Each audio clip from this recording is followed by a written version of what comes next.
Welcome to the No Guilt Mom podcast. And welcome to 2024. I am your host, Joanne Crone, here with the wonderful Bree Tucker. Why, hello. How are you? It's I can't 2024, Bree. believe How did it's we get here? that's what I was gonna say. Like, how is it a new year already? Like, that Yes. just doesn't Happy seem New possible. Year! Happy New Year. Yeah. Can I say that January is not my favorite time of the year?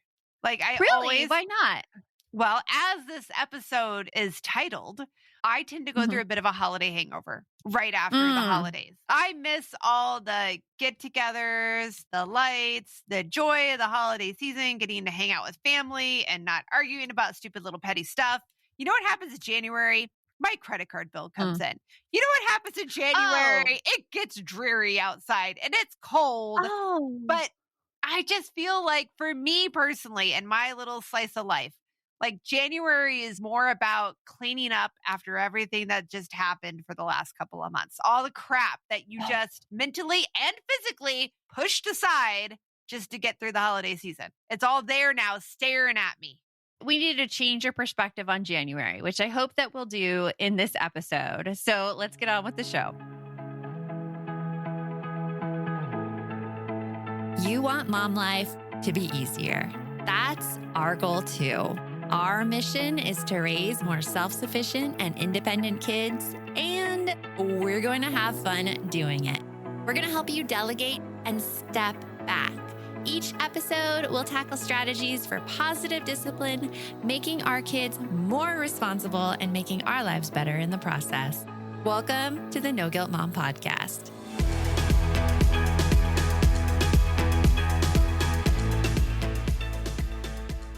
So let's talk more about this burnout, Bree, because I am so interested. I do not have the same thing. I don't have a holiday hangover. So you mentioned credit cards do everything. Like, what are you thinking during this time? Yeah, I think just that it's all right there. Time is trumping on and we got more going on. Like it's everything. It's everything from the things that I probably needed to address. I don't know, just anything. Like let's say I needed to apply for a program for my kids to do in the spring semester. And I got notices of it in December. Yeah, I pushed that sucker aside because I had 16 other things I was dealing with in December. So now I have to go back through, find the stuff that I had pushed aside that I still have to address, get done, get started looking into the new year, all the things you got to start planning. I think everybody's different. For whatever reason, I've always had a doom and gloom perspective of January. I don't know if it's from growing up in the Midwest and it's gray and it's icy and it's just, you're tired of it by then. Yeah. And it's nothing but sleep moving forward. But I feel like there's just a lot. Like I joke right now, we're recording in early December. I've joked that my house looks like Christmas just threw up in it. Like there's boxes everywhere of things half put out, half put away. And and I've got to move them all back so that my house looks pretty and neat again and I can breathe.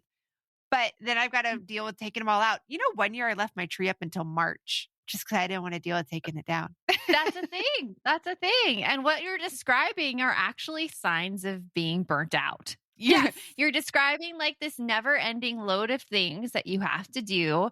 And it sounds like nothing you do is ever going to fix this massive load of things that you have to do. So you get in that and whole, you're just mad. Even try?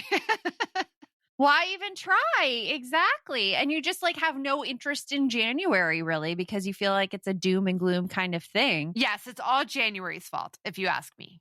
It's all January's fault. January just shouldn't have even come by. Now, I do love one of my very favorite people, Jen Red. Her birthday's in January. And so is her son Landry, but those are my only two. Other than that, I'm like, January sucks. My dad's birthday's in January, actually. Oh, I didn't know your dad's birthday. All right. I've never had that feeling about January. I see January is being this new and hopeful time where all of these, I sound very Pollyanna right now, and I'm not a Pollyanna, but all these new things can happen in this year. And it's all possibility and perspective and just fun stuff. It's just another chance to experience new things in the coming year is really how I view January. I can get there, But it typically takes me to like the end of February. That's a long time. I That's a spend long time. I spend a lot of time in this, like, you call it what you want, holiday hangover, burnout hell. Like, I'm stuck there a lot in the very beginning of the year. And I know I'm not alone because I do talk to a lot of people that have No. like a similar setup of like, it's just all, yeah. Part of it is like all the fun of the holidays, but then it's also all the crappy. It's like waking up after a party, right? Like, crap. Now I got Yeah. to put everything away. I got to clean up. It's a lot. And also, I feel like part of the holiday hangover is you no longer have something to look forward to because a Right. lot of people look forward to the holidays and look forward to the family get togethers. And all of a sudden it happened, and you're like, oh, well, it's another year until we get to do that. Now I just have to slug my way through. I mean, do you feel like that? Kinda, yeah. Yeah, like I was saying, like, I don't really feel like I have that positive outlook again until about, the end of February, beginning of March. Then I'm like, "Okay, I can crawl back out and I can start looking for, oh, spring break's around the corner. We can do something fun with that. And, oh, here comes the summer." And, like, there's just I can get behind it. It's everything. It's the Hmm. financial stuff, it's the family stuff, it's the household stuff, but it all burns me out. And it's funny Yeah. because like I've never really given it a title before. But as soon as I saw this episode that you wanted to record, I'm like, oh, wait a minute. That sounds like a holiday It's hangover.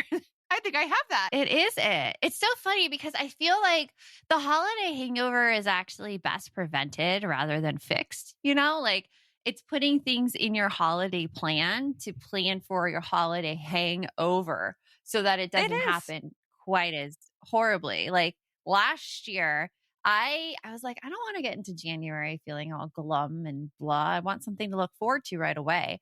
And my husband was going on his first trip to India for his work. And I was like, oh, well, that's going to suck. I'm like, how can I not make this suck? Okay. We need to plan something that I'm looking forward to. And that's when we went to Disneyland with my mom. And it was a great, great experience. And I feel like it put me in the holiday, not the holiday mood, but it put me like there was a positive bent on my year because I had Yeah. that to look forward to right there at the beginning of the year.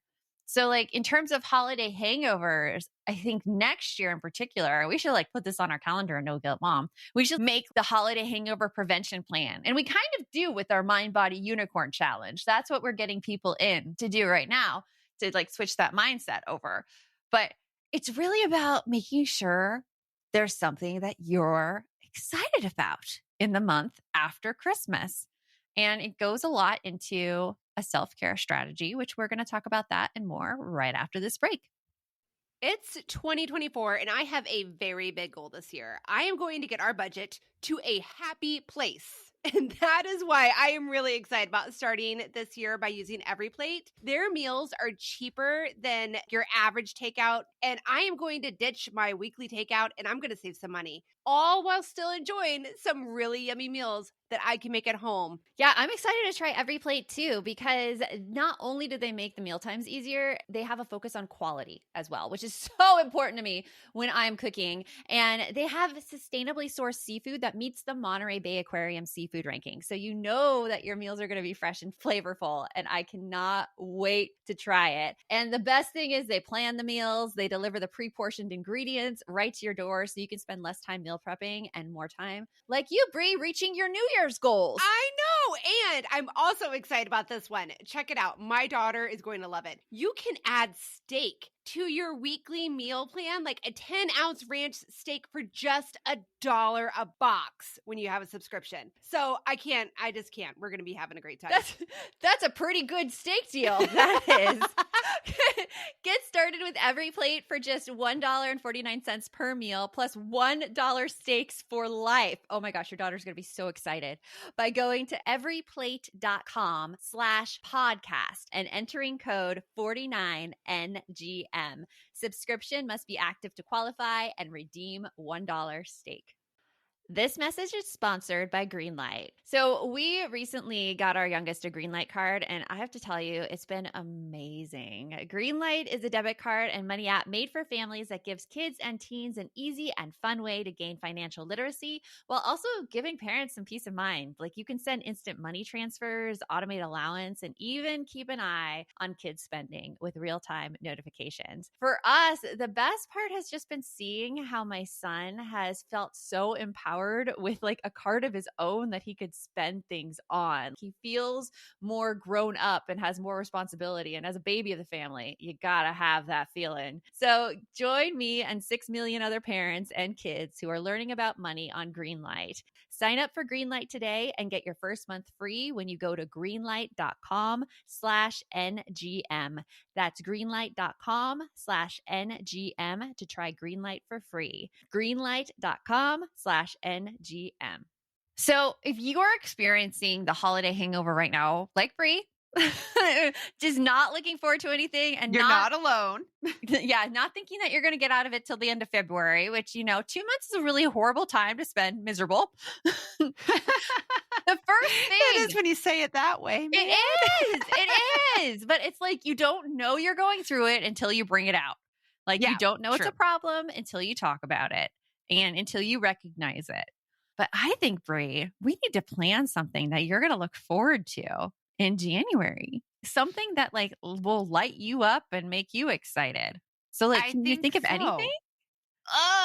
Well, okay. So last year, the way that my husband and I I wasn't necessarily trying to take off this holiday hangover type burnout thing I have going on, but we did make ourselves at the end of the year, we reflected on what did we like about the year, what we would like to have done differently. And we're like, okay, you know what? We want to do more experiences. It's kind of ridiculous that we have every other week our house is empty and no kids that we have to like work around and we don't go more places. So we planned 2 events every month that we would do. Sometimes it was something like we were just going to go to an art show, or as the weather got warmer, we were going to go do our kayaking or our paddleboarding. I love the ocean. I found it ridiculous that I go to the ocean maybe once every couple of years, even though it's a 5-hour drive. So we planned a couple of trips to San Diego and all that. And we had to do it all right then and there because, like many of us, life gets busy and it passes us by. Yes. So maybe that's what I need to do. I need to plan something like that is exactly what you said. I need to plan something to look forward to. It needs to be an experience for me. I need to have something to look forward to. Yeah. That's actually how I started the beginning of 2024. I'm like, you know what? I'm not going to let 2024 happen to me. I'm going to put these things on my calendar so that it's a really good year. And that's when we ended up going to Disneyland. We ended up going to Europe. I went to Orlando for a conference. We went to Mexico. All of these things were put on. But went to San Francisco. 2023 was a good year. It was a good year. Travel is a really important thing to me, and it's something that I know I need to put on my schedule so that I feel good and that I am experiencing new things and I'm exposing my kids to new things as well. That's my self-care strategy. It's not massages. It's not bubble baths, although massages are great. I highly recommend them. But that's not it alone. Do you know what I mean? Oh, yeah. Yeah. It's a lot. It is finding that thing. So like as you're talking, my brain is going through like, okay, what are the things I want to do? Maybe we should make a list of places we want to go, make a list of like, we're big into concerts too, artists that we want to see. Yeah. Music festivals. Yeah. What are 3 things you would want to do this year? I want to hear yours. Mine? Oh, I'm going traveling. Not throwing you on the spot some more right now. We're planning New Zealand right now. Okay. Going to New Zealand in June. There's a mastermind in Mexico that I'm looking forward to. And I want in June. Also right? in June. Yeah. How Josh we describes need to spread it out. He was describing it to my son yesterday. He's like, my son was like, when are you going to Mexico? And my husband's like, a week before we go to New Zealand because mom's crazy. I'm like, maybe I am. I like it though. I really like it. I love traveling. I like experiencing all the things and going to all the places. So that's good. More music. We're probably going to go to the Innings Festival. Oh, really? Well, which day are you going? Who knows? Okay. Who knows if they're even available still? We kind of need to figure that out, don't we?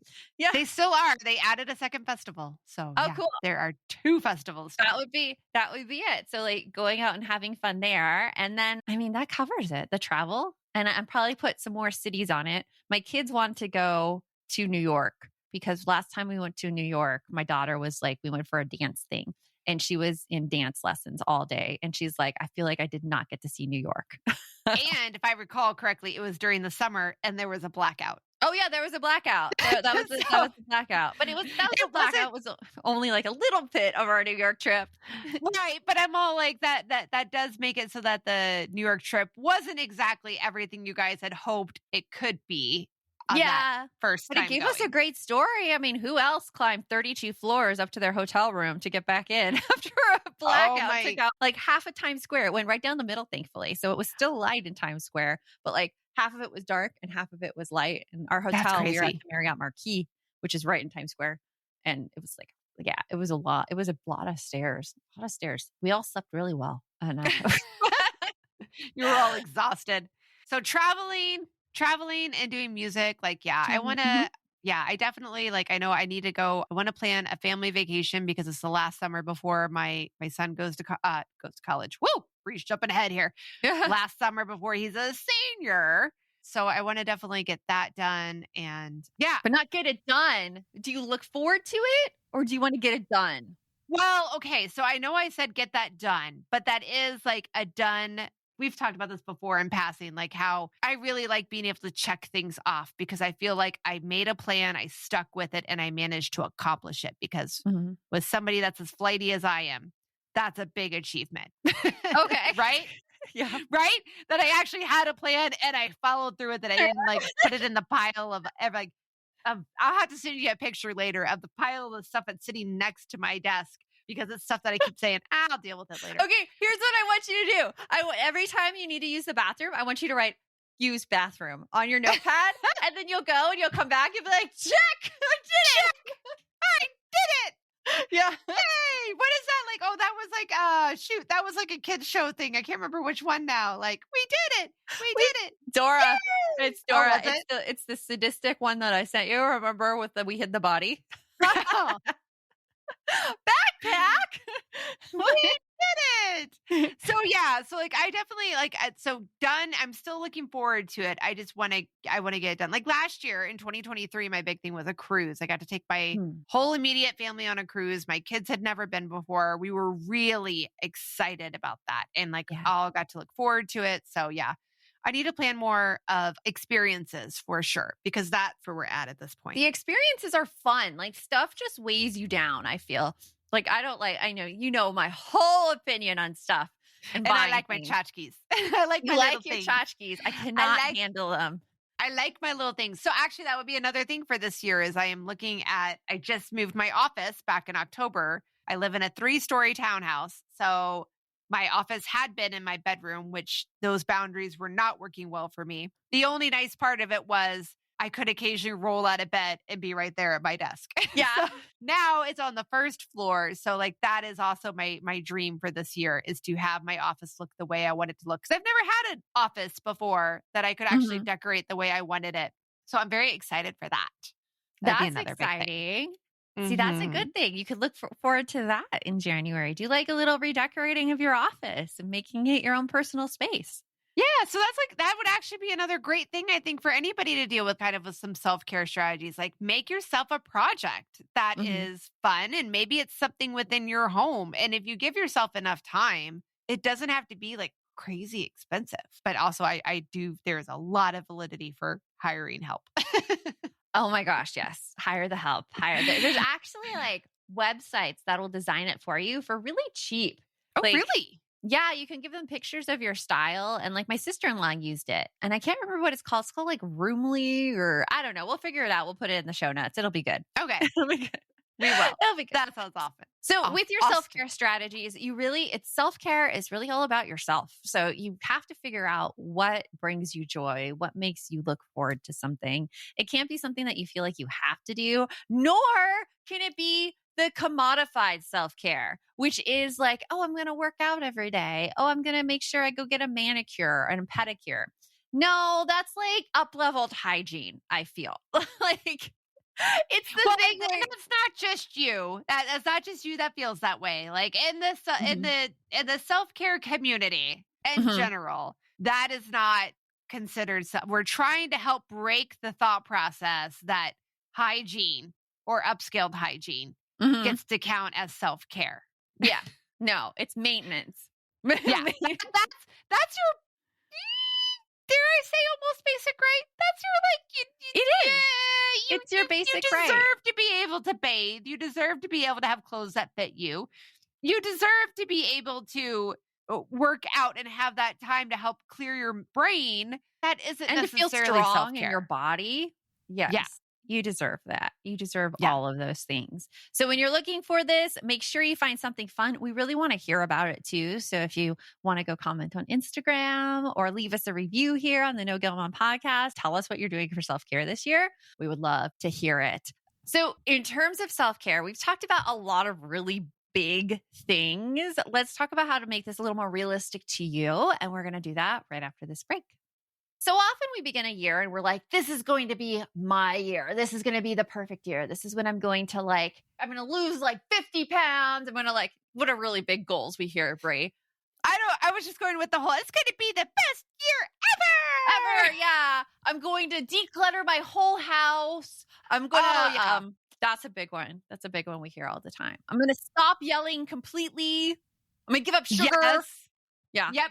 We're going to have a set day every week where we all do family stuff and no one fights. Like, okay. And no one, oh yeah. Gotta rein in a little bit. Let's bring that back just a tiny bit. And today being January, if you've probably already made that goal and it's already failed, and you're like, well, crap, what are we going to do after this? It's all about setting those realistic expectations about what to achieve, or maybe it's just what's your meaning and what's your purpose. Because I've been digging a lot, Brie, into how to prevent burnout and how to find happiness. And in this book I'm reading right now, Burnout by Emily and Amelia Nagoski, the third chapter talks about one of the biggest buffers against burnout is to have a deeper meaning and a deeper purpose. Because that purpose is really what propels you and what helps you get through really hard times and keeps you going forward. So, okay. Yeah. So for example, like my deeper meaning and purpose is really to help other women realize how the message we've been told about being moms is not serving us and is something that we can change.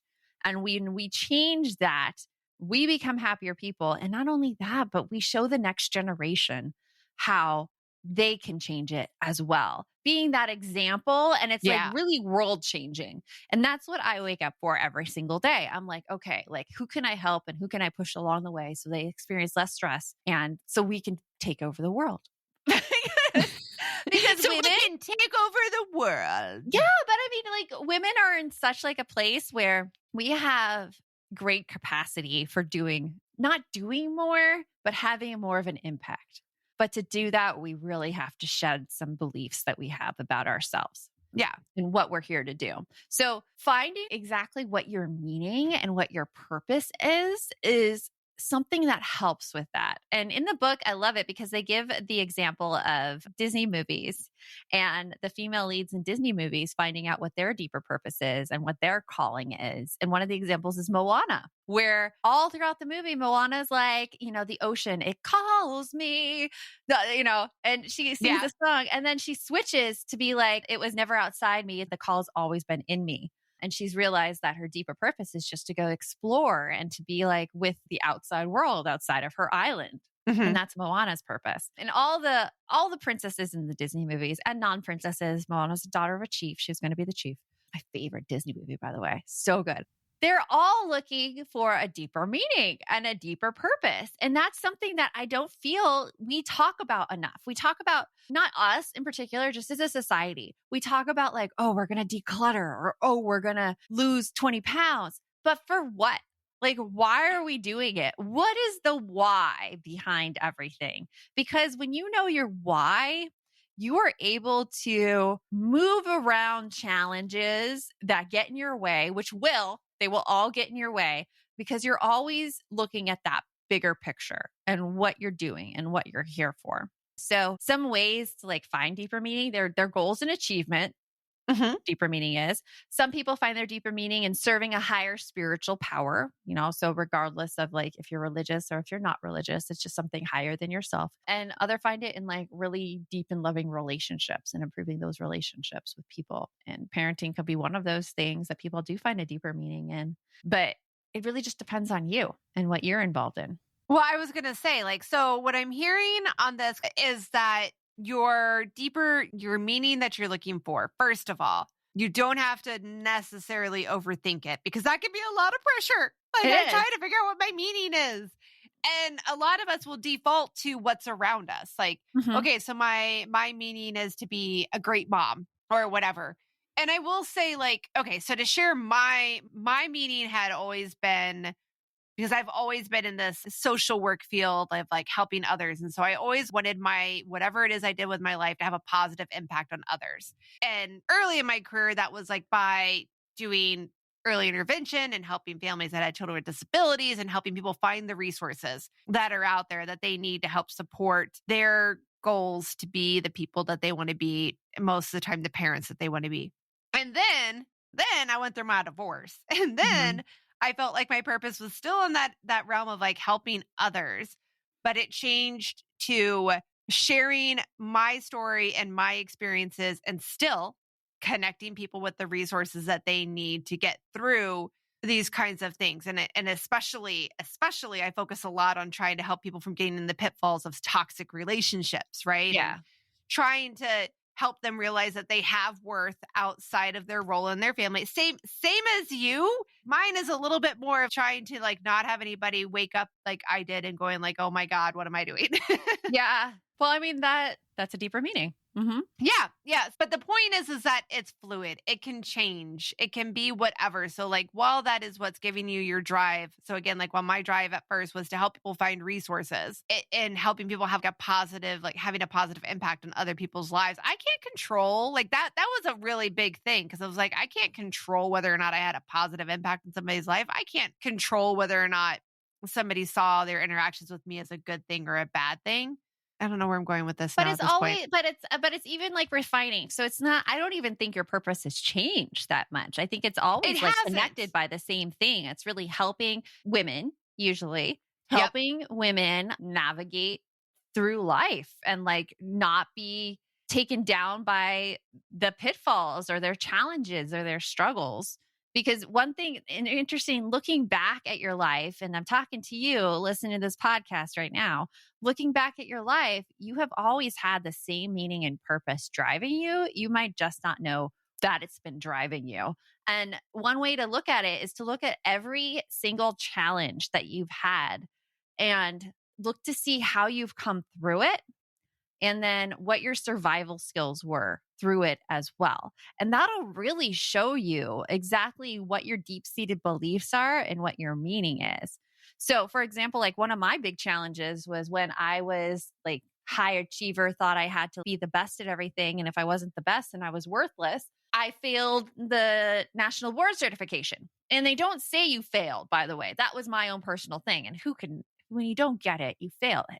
Yeah, that's like that's how it is. You're doing that quote from Talladega Nights, like Yeah. I what was haven't his seen that name? movie. Bobby, Yeah. whatever. And he's like, if you're not number one, you're last. If you're not first, you're last. And No. I'm like, oh my God, that's so much pressure.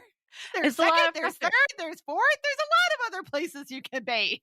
Oh my gosh. Anyway. But it's true. Like a lot of us have that mentality. So like when I failed it, I went into this really, really deep crying every day sort of thing because it struck me to my soul what I was doing. Like it totally ruined this perception I had of myself. And it coming out of that, realizing if I could just focus on the things that I have control over, pick those out and really figure out what exactly is going on. Where are my issues in this application? Where is the thing that I can improve on and can look for more learning and support to improve on? And in that case, I was like, oh, I'm going to redo this entry because I really don't feel confident teaching writing in this way. And I went back and I went into like my school had a new program that was amazing. And I learned more about that and I became better through that process. I reapplied, I became better, and I didn't make it the second time either. But because of what I had gone through the first time, that second time I was 1 point away. I'm like, no big deal. And I applied the same things I did. I don't feel confident teaching reading. I'm going to go more into this and I'm going to retake that one. And I got it.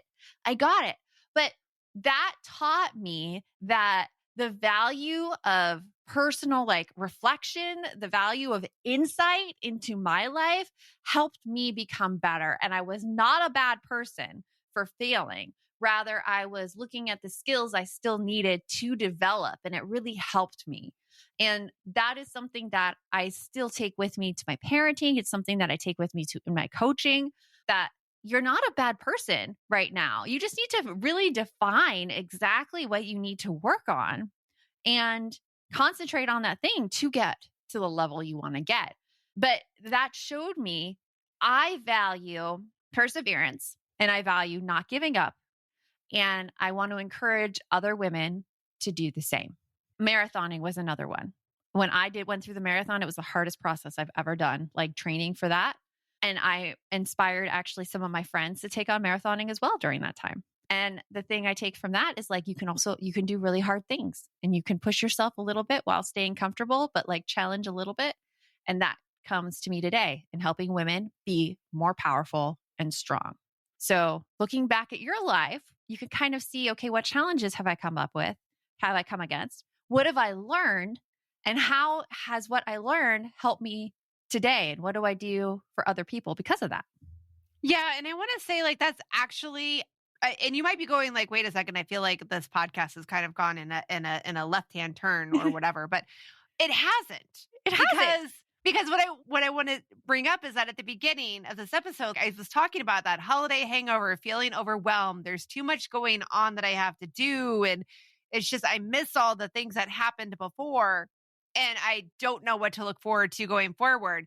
One of the best ways to help you get out of an area where you're in a negative mindset, you're overwhelmed, there's a lot of things going on, is to look at what has gone right. Like you just said, look at the challenges that you've had in your life and what happened out of them. How did I get out of those challenges? How did I move forward? And that gives you that framework. Like you just said, okay, this is what I can do going forward.